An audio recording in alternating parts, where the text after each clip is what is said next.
Corona के प्रादुर्भाव के कारण सभी शिक्षण संस्थाएं बंद हैं। फिर भी आप लोग के अध्ययन अध्यापन की व्यवस्था की गई है। बृहन्मुंबई महानगर पालिका ने वर्चुअल ट्रेनिंग सेंटर के माध्यम से आप लोगों की ऑनलाइन क्लासेस चालू रखी हैं। मैं आपकी वर्चुअल ट्रेनिंग सेंटर की मार्गदर्शिका गीता विजय त्रिपाठी। कक्षा 8वीं, विषय हिंदी। मार्गदर्शिका हैं श्रीमती गीता त्रिपाठी। पाठ का शीर्षक है मान ना मान मैं तेरा मेहमान और लेखक हैं संजीव निगम। संजीव निगम जी का जन्म 1959 में नई दिल्ली में हुआ। संजीव निगम कविता, कहानी, व्यंग, नाटक आदि विधाओं में सक्रिय लेखन कर रहे हैं। आप प्रभावशाली वक्ता और कुशल मंच संचालक हैं। आपने धारावाहिकों तथा कॉर्पोरेट फिल्म का लेखन भी किया है। आप कथा बिंब, अखिल भारतीय कहानी पुरस्कार, साहित्य गौरव सम्मान, साहित्य शिरोमणि सम्मान से पुरस्कृत हैं। इनकी प्रमुख कृतियां हैं नहीं, अब और नहीं, काव्यांचल, अंधेरों के खिलाफ, मुंबई के चर्चित कवि आदि। प्रस्तुत हास्य व्यंग लेख में संजीव निगम जी ने मान न मान मैं तेरा मेहमान बनने, समय असमय किसी के घर पहुंचकर मेहमान नवाजी करवाने वालों पर करारा व्यंग किया है। अनचाहे मेहमान के असमय घर पहुंचने पर घर वालों की स्थिति तथा मेहमान की चतुराई का आपने बड़ा ही मनोरंजक वर्णन यहाँ किया हुआ है। बच्चों, हिंदी साहित्य जगत में हमने देखा है गद्य और पद्य विभागों में अनेक अलग अलग विधाएं हैं। जैसे गद्य विभाग में हम देखें तो कहानी, कथा, उपन्यास, नाटक, निबंध, ये सारी विधाएं हमने देखा। और यहाँ हम एक हास्य व्यंग लेख देखने जा रहे हैं, मान न मान मैं तेरा मेहमान। इतिहास गवाह है कि सिकंदर महान से लेकर मुझ तक हर महान आदमी के शौक भी महान होते हैं। हम महान लोगों को दूध की बोतल पीने के दिनों से ही कुछ ऐसी आदत पड़ जाती है कि कोई भी काम सामान्य ढंग से कर ही नहीं सकते। आखिर पूरी दुनिया की निगाहें जो हम पर लगी होती हैं। कोई शौक पालते भी हैं तो ऐसा कि लोग कहें शौक हो तो ऐसा, वरना ना हो।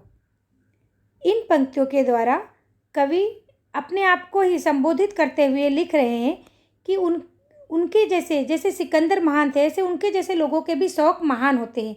यहाँ वो एक व्यंग का चित्रण कर रहे हैं और व्यंग वे अपने आप पर ही कर रहे हैं।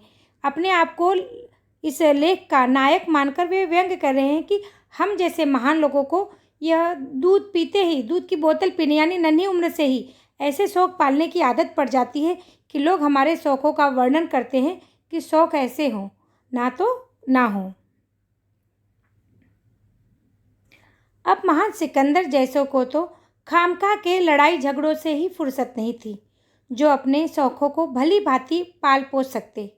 उसके उल्टे मुझ बंदे के पास अपने शौक को हरा हरा चारा खिलाकर पालने का टाइम ही टाइम है, और इसलिए हमने अपने शौक का जी भरकर आनंद लिया है। अपना शौक है मेहमान बनने का। जी हाँ, हमारी हिंदुस्तानी सभ्यता की एक बड़ी प्यारी अदा है मेहमान नवाजी। हमारे यहाँ लोग मेहमान को अलौकिक भगवान का लौकिक रूप समझते हैं।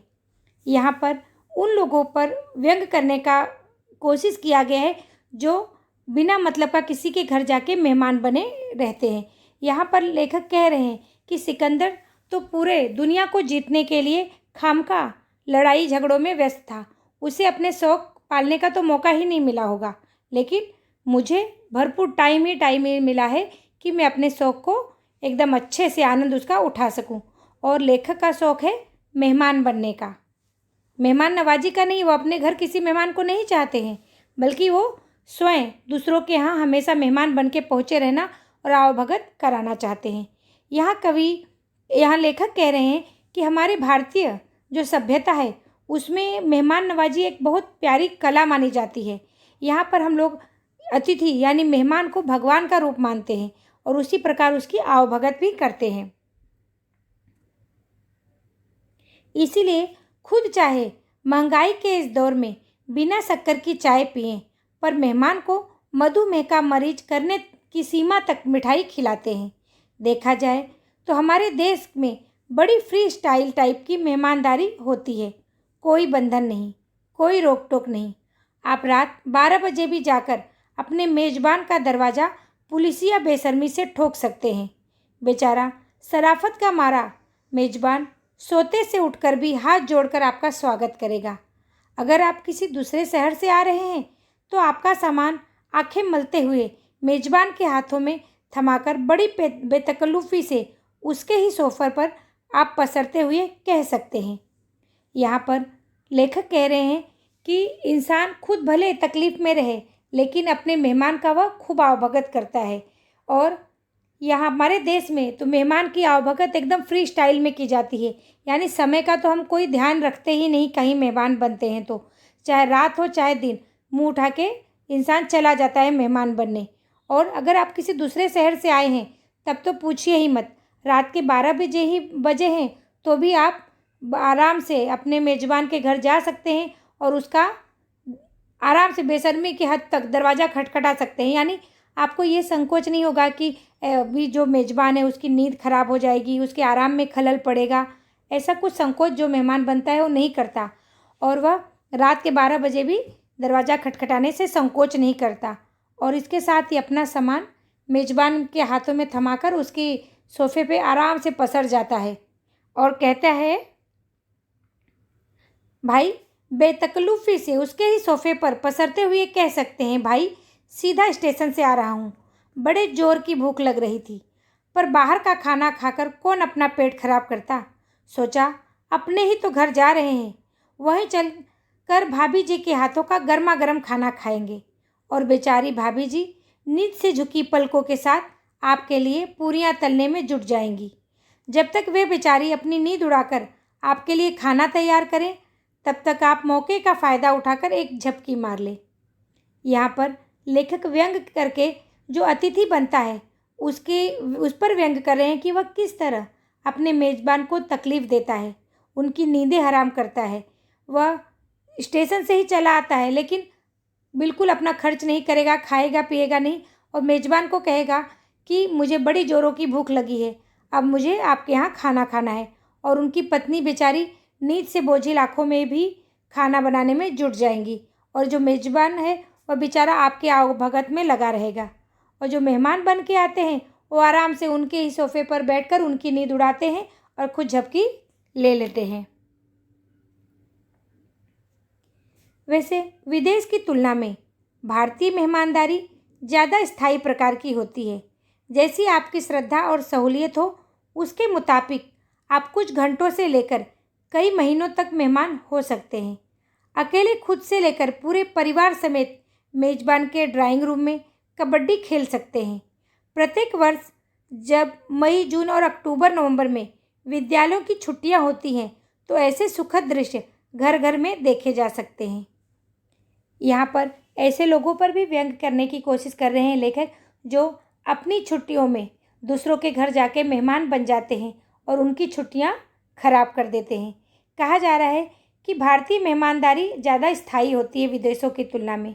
यहाँ पर लोग कुछ घंटों के लिए भी मेहमान बनते हैं और कुछ लोग तो कुछ दिनों, कुछ महीनों के लिए भी मेहमान बन के टिके रहते हैं। वे मेज़बान की प्रॉब्लम, उसकी तकलीफ़ के ऊपर ध्यान नहीं देते, बल्कि ऐसो आराम से उनके घर मज़े से टिके रहते हैं। ऐसा जो हाल है घर घर में मई, जून जब गर्मी की छुट्टियां लगती हैं, या अक्टूबर, नवंबर में जब दिवाली की छुट्टियां लगती हैं, तो घर घर में देखे जा सकते हैं। कुछ लोग बेशर्मी से मेहमान बनकर दूसरों के घर पसरे रहते हैं और कुछ लोग बेचारे मेज़बान बनकर उनकी सेवा में लगे रहते हैं और अपनी छुट्टियां खराब करते रहते हैं।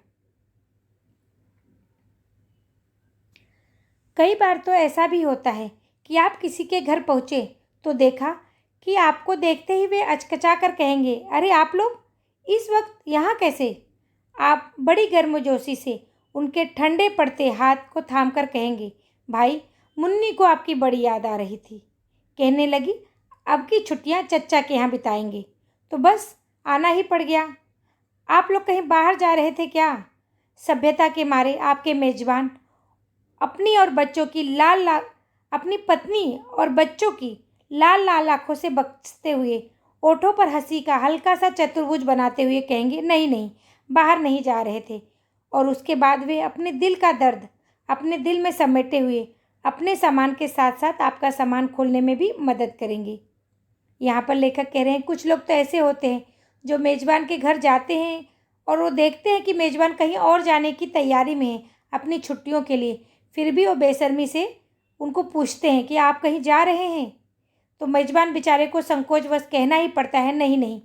और मेज़बान की पत्नी बच्चे गुस्सा भी हो जाते हैं कि उनकी छुट्टियां अब खराब होने जा रही हैं, लेकिन मेज़बान बेचारा संकोच में आपके स्वागत में जुट जाता है।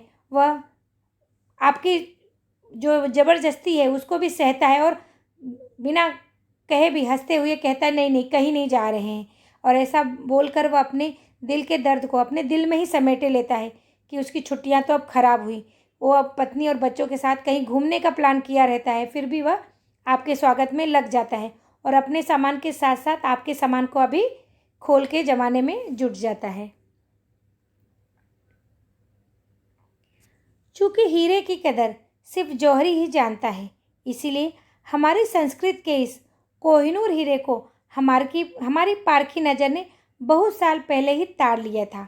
और तभी से हमने ये भीष्म प्रतिज्ञा कर ली थी कि साल के 365 दिनों में से ज़्यादा दिन अपने रिश्तेदारों, दोस्तों और जानकारों के मेहमान बनकर उन्हें कृतार्थ करते रहेंगे।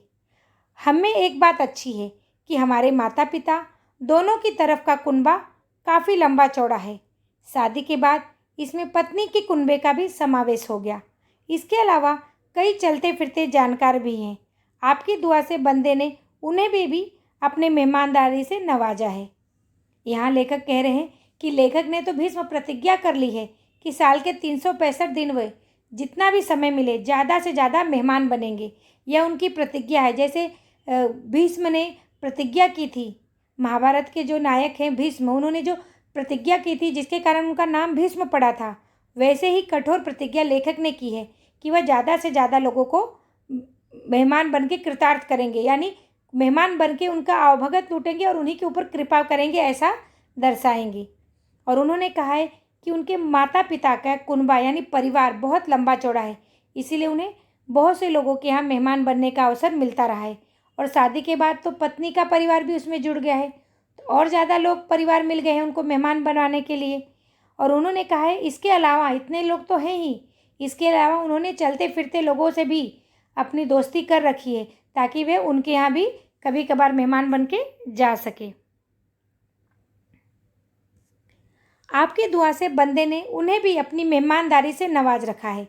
अपना तो उसूल इतना सीधा है कि कभी कोई सड़क पर चलता हुआ हमारी ओर देख भर लेता है तो तुरंत उससे पूछ बैठते हैं, और भाई घर कब बुला रहे हो। इस बेतकल्लुफ़ी के चलते कई बार हम बिना जान पहचान के लोगों की डाइनिंग टेबल की शोभा बढ़ा चुके हैं। हमारे उनके घर से खा पी कर फिर आने का वादा करके मिलने के बाद अक्सर वह मियाँ बीबी इस बात को लेकर आपस में लड़ मरते हैं कि आखिर हम उन दोनों में से किसके रिश्तेदार थे। लेखक कह रहे हैं कि कभी कभी तो मेहमान बनने में सारी हदें ही पार कर जाते हैं। रास्ते चलते भी अगर कोई मिलता है तो उसको भी पूछ बैठते हैं कि अरे भाई घर कब बुला रहे हो। और ऐसे समय कभी कभार कोई संकोचवश उन्हें अपने घर ले जाता है तो वह उसके यहाँ भी खाने पीने से बाज नहीं आते, उसके यहाँ भी खूब खाते पीते मौज उड़ाते हैं। और उनके जाने के बाद आपस में वो पति पत्नी लड़ते हैं कि आखिर किसके मेहमान थे जो इतना हमारा समय भी जिन्होंने वेस्ट किया और हमारे यहाँ इतना मेहमानदारी भी करवाई हमसे। और इसी बात पे कभी कभी पति पत्नी का बहुत झगड़ा भी हो जाता है। बच्चों, यहाँ पर मान न मान मैं तेरा मेहमान इस व्यंग लेख का एक भाग मैंने आपको समझाया। यह मेहमान बनना भी एक कला है। इतने चाव से, इतनी बेशर्मी से किसी के यहाँ जाके टिकना और मेहमानदारी करवाना, ये भी सबके बस की बात नहीं है। यही व्यंग लेखक ने अपने आप को मध्य में रखकर इस पाठ के द्वारा समझाने की कोशिश की है। इसका दूसरा भाग हम दूसरी तासिका में देखेंगे।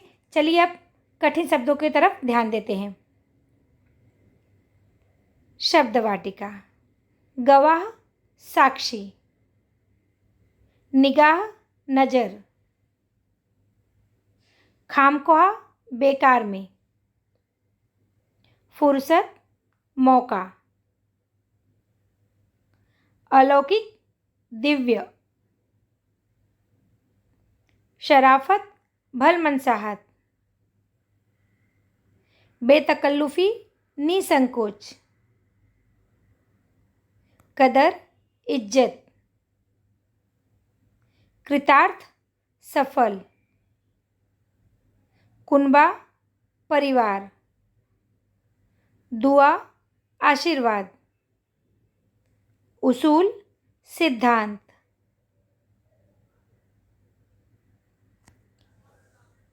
अब हम कुछ प्रश्नों को हल करने का प्रयास करते हैं। यहाँ आपको एक वाक्य में उत्तर लिखना है। इस पाठ को जितना आपने समझा, अगर आप इसका वाचन भी कर लेंगे तो इन प्रश्नों के उत्तर आसानी से दे सकेंगे। महान सिकंदर को किससे फुर्सत नहीं थी? महान सिकंदर को लड़ाई झगड़ों से ही फुर्सत नहीं थी। हिंदुस्तानी सभ्यता की प्यारी अदा क्या है? मेहमान नवाजी हिंदुस्तानी सभ्यता की प्यारी अदा है। हम लोग मेहमान को किस सीमा तक मीठा खिलाते हैं? हम लोग मेहमान को मधुमेह का मरीज बनने की सीमा तक मीठा खिलाते हैं। यह बात एक व्यंग के रूप में कही गई है कि हम लोग मेहमानों की इतनी आवभगत करते हैं कि उसे हद से ज़्यादा उसकी आवभगत में हम जुट जाते हैं। लेखक ने कौन सी भीष्म प्रतिज्ञा कर ली थी? लेखक ने भीष्म प्रतिज्ञा कर ली थी कि साल के 365 दिनों में से ज़्यादा दिन वे अपने रिश्तेदारों, दोस्तों तथा जानकारों के यहाँ मेहमान बनकर रहेंगे। लेखक में एक क्या बात अच्छी है? लेखक में एक यह बात अच्छी है कि उनके माता पिता दोनों तरफ का कुनबा काफ़ी लंबा चौड़ा है। शादी के बाद लेखक की पत्नी का कुनबा भी उसमें शामिल हो गया है। बच्चों, आप लोग अगर पाठ का इतना भाग ध्यान से सुन लिए हैं और साथ ही साथ इसका मौन वाचन भी अगर आपने किया है तो इन प्रश्नों का उत्तर आप सरलता से पा सकेंगे और इन प्रश्नों का उत्तर देने के साथ पाठ का पूरा रिवीजन आपका हो जाएगा। ऐसे प्रश्न तैयार करो जिनके उत्तरों में निम्न शब्द हो। अभी हमने प्रश्न देखे और उनके उत्तर भी हमने जान लिए। अब आपको प्रश्न स्वयं तैयार करना है और उत्तर आपको एक शब्द में दिया गया है, जो कि मुझे विश्वास है कि आप आसानी से कर लोगे। चतुर्भुज। ऐसी किसी आकृति का नाम बताओ जिसमें 4 सम आकार की भुजाएं हों। तो बच्चों, इस प्रश्न का उत्तर चतुर्भुज आ जाएगा। जौहरी। जो रत्नों का पारखी होता है उसे क्या कहते हैं? उचित जोड़ियां मिलाएं। पुलिसिया, मेजबान, हरा भरा, अलौकिक, भगवान, चारा, शराफत का मारा, बेशर्मी। यहाँ आपके सामने 8 शब्द हैं। तो जो सफ़ेद रंग के शब्द हैं उनकी जोड़ियाँ हमको पीले रंग के शब्दों से लगानी है। चलिए हम प्रयास करते हैं। पुलिसिया, बेशर्मी। मेजबान, शराफत का मारा। हरा भरा, चारा। अलौकिक, भगवान। तो अभी हमको उचित जोड़ियाँ मिल गई हैं। जैसे पुलिसिया, इस शब्द का जोड़ी आएगी बेशर्मी। मेजबान की जोड़ी आएगी शराफत का मारा। हरा हरा, चारा, अलौकिक, भगवान। सही विकल्प चुनकर वाक्य पूर्ण कीजिए। शादी के बाद उसमें पत्नी के कुनबे, कनुबे या कुनूबे का समावेश हो गया। यहाँ पर लाल रंग में आपने कुनबे इस शब्द के अलग अलग रूप देखे हैं। अब इनमें से सही विकल्प हमको चुनना है। चलिए देखते हैं। कुनबे, यह इसका सही उत्तर होगा। वैसे विदेश की तुलना में भारतीय मेहमानदारी ज़्यादा अस्थायी, स्थायी, स्थिर होती है। अब यहाँ पर आपको सही उत्तर ढूंढना है। स्थायी, यह इसका सही उत्तर होगा। बच्चों, एक बार वीडियो देखने के बाद कभी कभी कुछ अंश समझ में नहीं आते, इसीलिए आप वीडियो को बार बार देखिए। और अगर यह वीडियो आपको पसंद आया हो तो इसे लाइक कीजिए, शेयर कीजिए और सब्सक्राइब कीजिए, ताकि इस तरह के वीडियो के नोटिफिकेशन आपको मिलते रहें। धन्यवाद।